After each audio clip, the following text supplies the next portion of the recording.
스레벤 스포츠 주간 K리그 시간입니다. 오늘은 담백하게 놓칠 수 없는 K리그 36라운드 파이널 B, 제가 주목했던 4개의 팀이죠.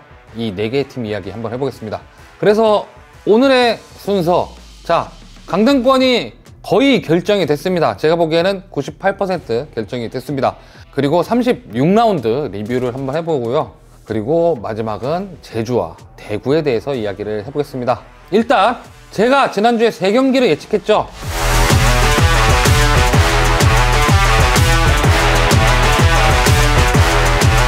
지난주 예측은 제가 한 경기를 맞추고 말았습니다. 그러니까 33%의 적중률을 보여줬죠. 먼저 대구FC 대 광주FC는 예측은 제가 광주 승을 했는데 결과는 대구의 승리로 결정이 되면서 실패했고, 울산HD와 수원FC 예측 제가 수원승에 걸었는데 결과는 울산의 승리로 끝나면서 제가 또 맞추는데 실패했습니다. 제주와 안양은 제가 그 동기부여에 대한 이야기를 하면서까지 이야기하지 않았습니까? 이거는 제가 예측을 안양승을 했는데 결과적으로 안양이 이기면서 제가 제주의 불운을 예측했죠. 스코어적으로 보시면 제주가 홈에서 안양에게 2대1로 패했고, 대구는 홈에서 광주를 잡아냈습니다.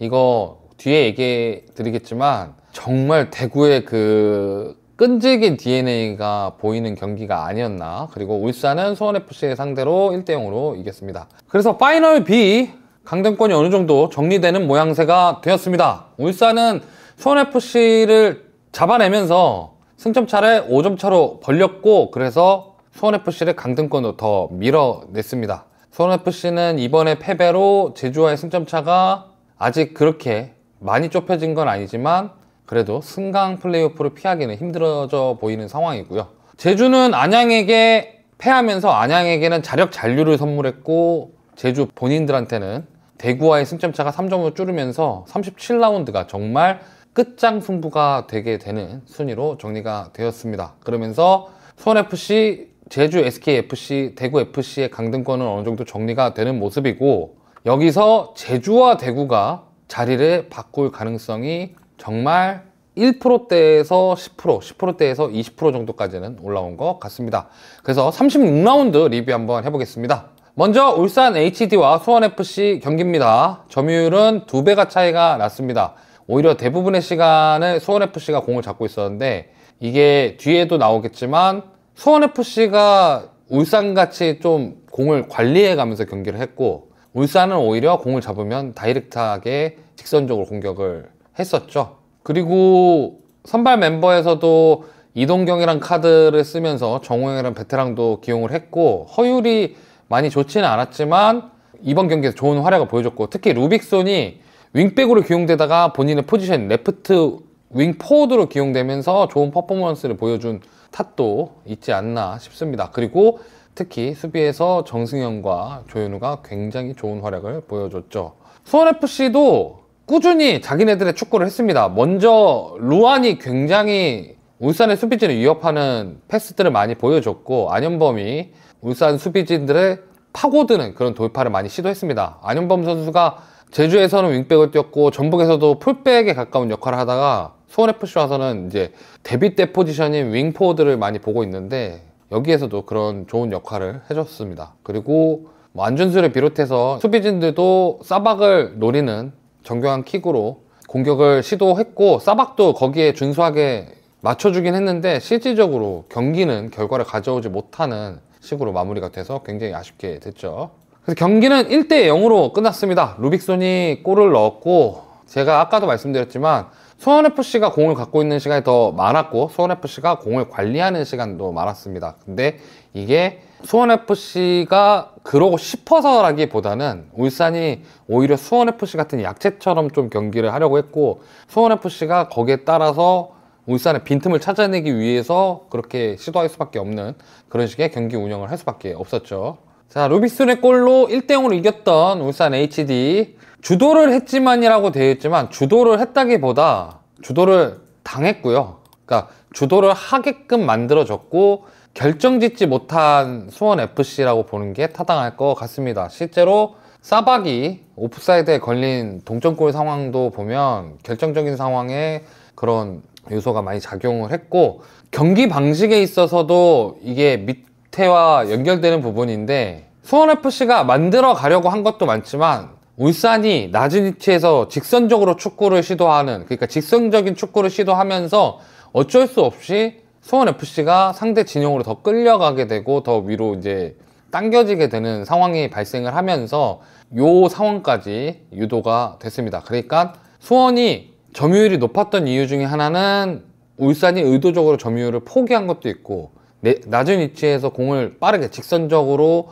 스피드 경쟁을 시도하는 것이 오히려 상대 수비를 무너뜨리기 더 쉽겠다라고 판단한 작전이 들어맞으면서 이런 효과가 생기지 않았나 생각이 듭니다. 그리고 사박은 오늘도 잘했어요.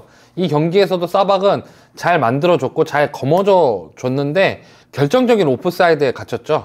그 수원FC 수비가 안 좋지 않았습니다. 수비가 전체적으로 탄탄하게 잘 버텨줬고, 수비가 이 밀도 있게 그리고 간격을 좁게 잘 유지해서 버텨주고 있었는데, 루빅손의 골은 막을 수 없는 골이라고 보는 게 맞습니다.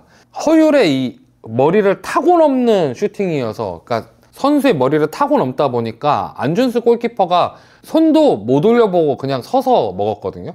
이거는 막을 수 없는 한 골이었고, 그 한 골로 결승골이 되면서 패배하고 말았습니다. 결과적으로 승리는 했는데, 울산에 대해서 울산 축구를 이야기하자면 개인적인 능력으로, 그러니까 선수들의 개개인의 능력으로 축구를 했다라고 팬들도 평가하고 저도 그렇게 평가하고 싶습니다. 수비에 있어서는 조현우와 정승현의 역할이 굉장히 컸고요. 이동경의 왼발도 무섭지만 오른발도 굉장히 날카로웠고, 후반에 교체돼서 들어온 엄원상도 굉장히 적극적이고 날카롭게 공격을 노렸고, 이청용 같은 케이스도 그렇고, 모든 선수들이 그러니까 합을 맞춰서 축구하기보다는 개인의 능력으로 어느 정도 상대를 돌파해내고 패스를 내준다거나, 어느 정도 상대 진영으로 파고 들어가서 결정 지으려고 한다거나, 그러니까 조직적인 축구라기보다는 그런 느낌이라기보단 일단 가능하면 빠르게 슈팅을 노리고 심플하게 축구하는 것을 볼 수가 있었습니다. 이게 나쁘다라고 볼 수는 없지만 울산의 입장에서는 다른 걸 택하기도 굉장히 어려운 상황이고, 공격적인 선수들한테 차라리 그냥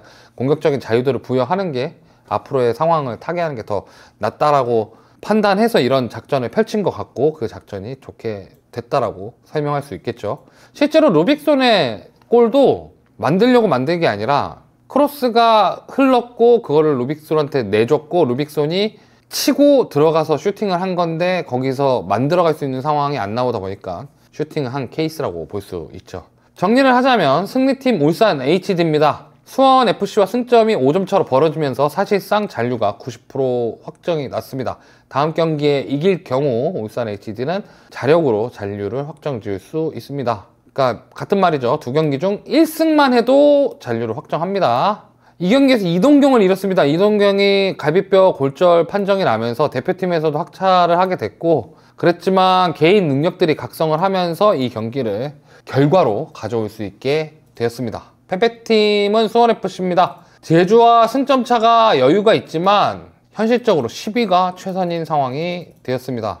이겼어야 자력 잔류 희망이 있었고, 이겼어도 다음 경기에 울산의 결과를 봐야 했지만, 어떻게 보면 수원FC 입장에서는 져서 다음 경기를 잡아내고 플레이오프를 준비하는 이 상황이 된 게 더 깔끔한 상황이 되지 않았나 라는 생각이 듭니다. 그래서 수원FC에게는 10위 승강 플레이오프, 그러니까 K리그2 플레이오프를 거쳐 올라온 상대가 맞이하게 될 그 10위 승강 플레이오프 유지가 현실적인 목표가 될 것 같습니다. 자, 다음 경기는 제주 SK와 FC 안양의 경기입니다. 두 팀 다 4-4-2 포메이션을 사용을 했고요. 경기는 안양이 2대1로 안양이 승리를 하고 제주가 졌습니다. 점유율은 제주가 당연히 더 많이 가져갔고 슈팅도 제주가 더 많이 했습니다. 이거에 대해서도 뒤에서 말씀을 드릴게요. 제주 홈에서 경기를 했습니다. 비가 왔고요. 유리 조나탄이 경기 종료 직전에 골을 넣었지만 이미 두 골을 유키치로 넣었던 안양의 승리로 끝이 났습니다. 같은 4-4-2라고 말씀을 드렸습니다. 한쪽은 컴팩트한 패싱 축구를 하고 한쪽은 컴팩트한 수비를 한 다음에 빠른 역습 축구를 시도합니다. 그런 차이점을 갖고 있습니다. 그러나 제주에게는 파멸적인 골 결정력이 있었습니다. 유리 조나탄이 골을 못 넣지는 않거든요. 올해 12골 정도면 그래도 팀에서 주포라고 말할 수 있는 가장 믿을만한 선수인데, 중요한 건 박스 안에서 너무 어수선한 상황이 많다 보니까 슈팅을 할 때 굉장히 제한적인 상황에서 슈팅을 하는 상황이 많은 게 제주의 파멸적인 골 결정력에 대한 설명이 아닌가 생각이 듭니다. 그리고 안양은 후반기 유키치의 영입이 신의 한 수지 않았나. 마테우스 못 따로 몰릴 수 있었던 이 팀의 득점 루트가 유키치가 합류를 하게 되면서 되게 큰 선수는 아니지만 힘은 있는 선수거든요. 이 선수가 크랙 역할을 또 찢어서 해주면서 득점도 하고 도움도 하는 이런 쏠쏠한 활약을 해주고 있는데 정말 안양에게는 유키치의 영입이 신의 한 수였다 이런 생각이 듭니다. 제주도 국대급 개인 능력이 있었습니다. 근데 중거리 슛 찬스만 있었습니다. 실제로 슈팅이 많았던 이유 중에 하나가 안태현, 이창민, 남태희 선수가 슈팅을 굉장히 많이 시도해요. 바깥쪽에서 박스 바깥쪽에서 슈팅을 날카롭게도 시도하고 많이 시도했지만 그게 성과가 있었으면은 제주가 이겼겠죠. 수비에 있어서는 안양은 수비 집중력이 엄청 좋았습니다. 안양이 제주가 공격을 하거나 제주가 플레이를 할 때 특히 이 미드블록에서 압박을 하거나 혹은 전방 압박을 할 때 상대를 짜증나게 하는 급한 마음의 상대를 이렇게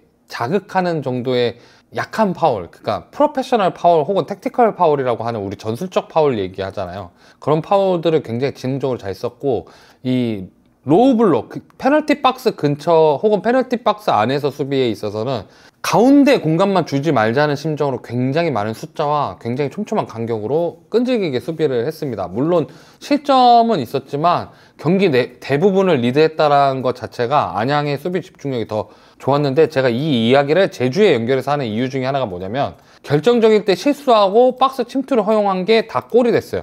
첫 번째 유키치 골도 수비와 골키퍼 사이에 쌓인 미스가 나면서 그 공이 수비와 골키퍼 사이 공간에 떨어졌고 그거에 대해서 소유권에 있어서 쌓인 미스가 나면서 김동준 골키퍼와 수비진 간에 공을 탈취하는데 실패했고 그걸 못다가 툭 건드려서 유키치에게 어시스트를 했던 장면.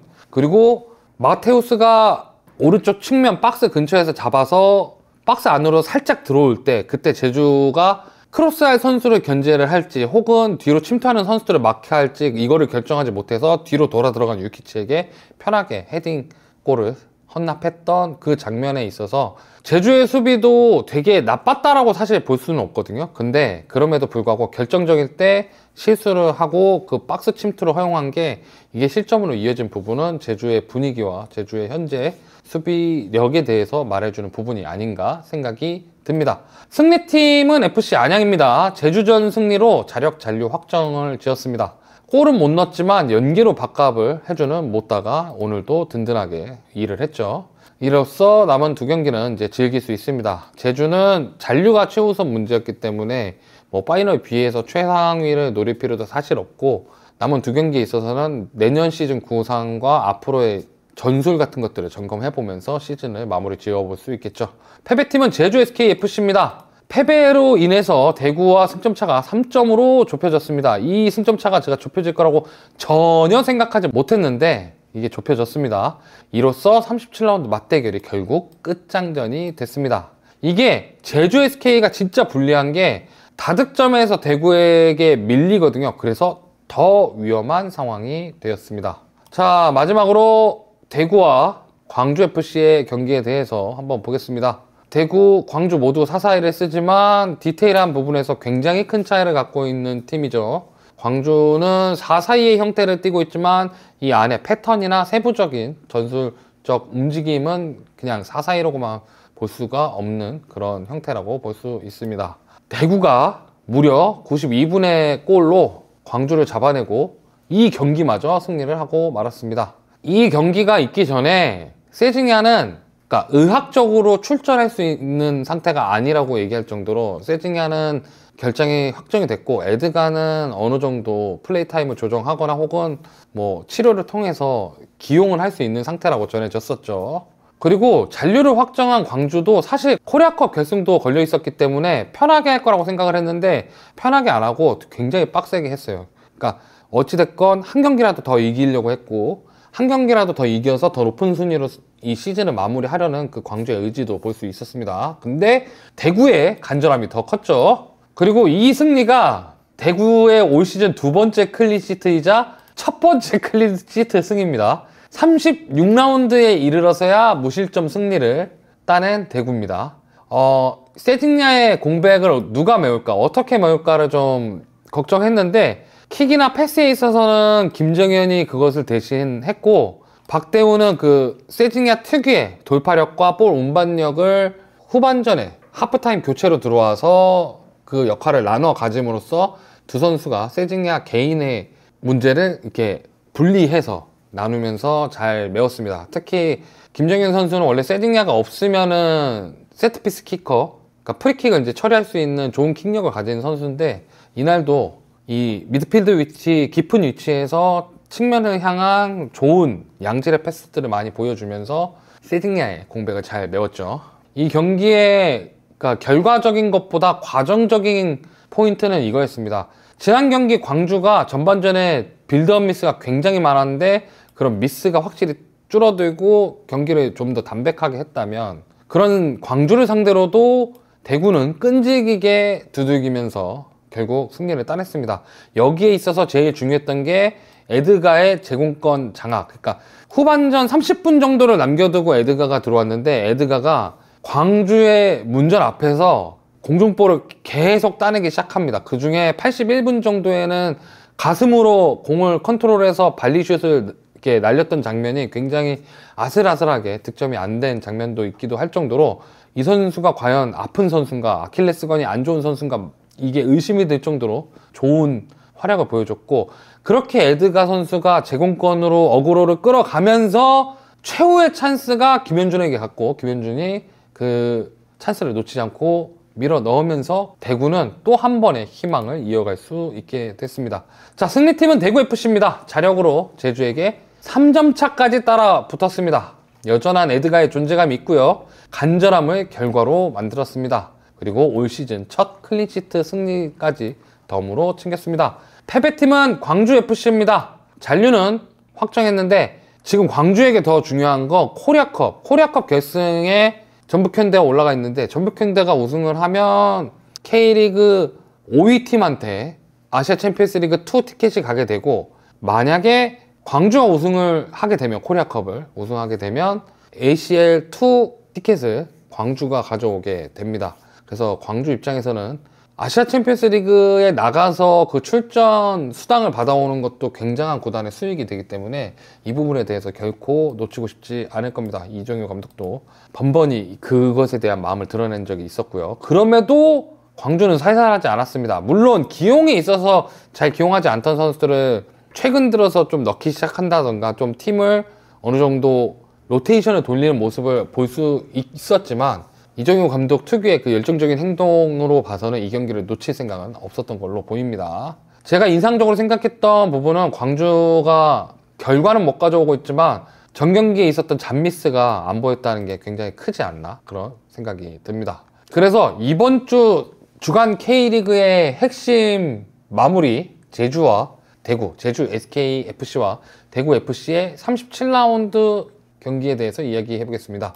자, 제주 SKFC와 대구 FC, 제주 SK 홈에서 경기를 하게 됩니다. 최근 5경기 1승 1무 3패, 그리고 대구 FC는 2승 3무를 달리고 있습니다. 12위 7승 11무 18패를 하고 있고, 11위 9승 8무 19패를 하고 있지만 득점은 대구가 44골, 그리고 제주가 38골로 대구가 더 많이 득점을 하고 있죠. 실점은 의미가 없는 게, 실점은 다득점까지 동률일 때 실점을 얘기하고, K리그는 무조건 순위가 승점이 동률일 때는 다득점부터 다득점 우선 원칙을 따지고 있습니다. 자, 대구FC 보겠습니다. 팀 내 최다 득점과 최다 어시스트를 모두 세징야가 하고 있습니다. 5경기에서 2승 3무 했고요. 이걸 10경기로 확대해보면 4승 5무 1패라는 미친 페이스를 보여주고 있습니다. 실점률이 낮지는 않지만, 그리고 사실 높다고 봐야 하지만 끈질긴 공격을 하고 있는 걸 볼 수 있죠.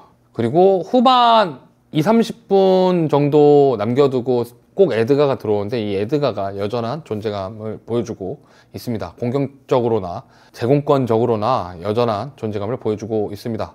그리고 세징야가 없고, 그리고 대구FC가 4-4-1을 쓰기 시작하면서 라마스가 굉장히 역할이 애매해졌거든요. 라마스가 중미에 쓰기에는, 그러니까 돌뿐인 중미에 쓰기에는 굉장히 수비력이 약해서 위험한데, 그러니까 3 미드필더를 쓸 때 라마스의 기용이 더 알맞지만 오히려 이번에 김병수 감독은 라마스를 왼쪽 윙으로 기용을 해서 다른 것보다 그냥 크로스, 정교한 킥력과 패싱력을 갖고 있는 선수이기 때문에 에드가를 향한 크로스만 할 수 있게, 그래서 라마스의 역할이 굉장히 심플하게 남아버렸다. 그게 오히려 라마스한테도 도움이 되지 않았나. 다만 카이오가 징계가 한 경기가 더 남았습니다. 이게 다이렉트 퇴장이라서 2경기 출장 정지라서 카이오가 징계가 남았습니다. 제가 징계가 안 남은 줄 알았더니 다이렉트 퇴장이었더라고요. 그래서 징계가 한 경기, 이 제주 SK 경기까지 징계가 남아 있습니다. 한간으로는 이게 끝장전, 이게 결정적인 경기라서 세징야를 출전시킬 거라는 얘기가 있습니다. 그래서 세징야가 좀 무리해서 출전하고 마지막 경기를 조금 더 안정적으로 끝까지 싸울 수 있는 상황을 만들어 놓는 게 좋지 않냐. 실제로 세징야는 이번 경기에 출전하지 않았었죠. 이게 스스로 완성한 시나리오가 됐습니다. 왜냐하면 승점이 엄청 벌어져 있었잖아요. 여러분, 정규리그 끝나지 않았을 때 보자면 누가 대구가 여기까지 올라올 거라고 상상을 했나요? 전혀 상상하지 못했었잖아요. 정규리그 끝나기 이전에, 파이널 라운드 가기 이전에 대구는 강등 확정 지을 거라고 했는데 이 상황까지 스스로 완성을 지었습니다. 끝장전을 승리하게 된다면 대구가 최근에 골을 많이 넣었기 때문에 무조건 동점 승률일 때는 대구가 제주보다 위에 서게 됩니다. 제주 SKFC입니다. 최다 득점은 유리 조나탄이고 최다 도움은 김윤성입니다. 유리 조나탄은 12골, 김윤성은 4개의 도움을 기록하고 있습니다. 최근 5경기 1승 1무 3패, 그리고 10경기로 확대하면 더 심각합니다. 1승 2무 7패를 하고 있습니다. 제주는 올해 홈 원정을 막론하고 패배의 DNA가 굉장히 깊게 자리 잡고 있습니다. 그리고 제가 제주 경기 올해 좀 경기를 보다 보면 수비 시에 반복되는 이 순간 집중력 저하되는 부분들이 있습니다. 이 4-4-2 포메이션을 쓰는 이유, 왜 안 되는 팀들이 요새 4-4-2를 다 쓰는 모습이 보이잖아요. 조금 어렵거나 혹은 이 팀이 뭔가 특출난 뭐가 없거나 지금 이 상황을 좀 돌파해야 되는 상황일 때 요즘 많이 4-4-2를 쓰는 모습들을 여러분들이 보실 수가 있잖아요. 이유가 있습니다. 4-4-2는 형태상 극단으로 타이트하게 간격을 좁혀서 컴팩트하게 수비할 수 있습니다. 그 부분 때문에 4-4-2를 쓰는 경우가 많고, 특히 이 4-4-2 상태에서 컴팩트하게 좁힌 상태에서 볼을 빼냈을 때 4-4-2는 또 이렇게 우리가 산계한다고 하죠. 넓혀서 뛰면서 역습하기 좋은 형태가 또 4-4-2의 형태입니다. 그리고 보통 4-4-2를 쓰는 팀이 현재 팀의 상황이 안 좋아서 가운데에서 뭔가를 만들어내기 힘들다 보니까 측면에서 크로스를 통한 변수를 만들어내야 되는 팀들이 많은데, 투 스트라이커를 쓰고 있기 때문에 공격수가 박스 안에 한 명이 더 있다는 것도 4-4-2의 장점이기도 합니다. 그럼에도 불구하고 제주는 이 수비 시에 반복되는 순간 집중력 저하가 계속 지속적으로 나오고 있습니다. 그리고 에드가에 비해 확실히 잘해주고 있고 제주의 미들맨이지만 유리 조나탄이 존재감이 부족합니다. 득점을 해주는 경기가 있고 못 해주는 경기가 공격수한테는 있기 마련인데, 에드가에 비해서는 유리 조나탄은 좀 더 공격적으로 돌려는 형태이기도 하고 연계보다는 본인이 피지컬로 버텨서 득점하려는 타입이다 보니까 에드가에 비해서는 지금 제주에게 있어서는 존재감이 부족한 게 아닌가 생각이 듭니다.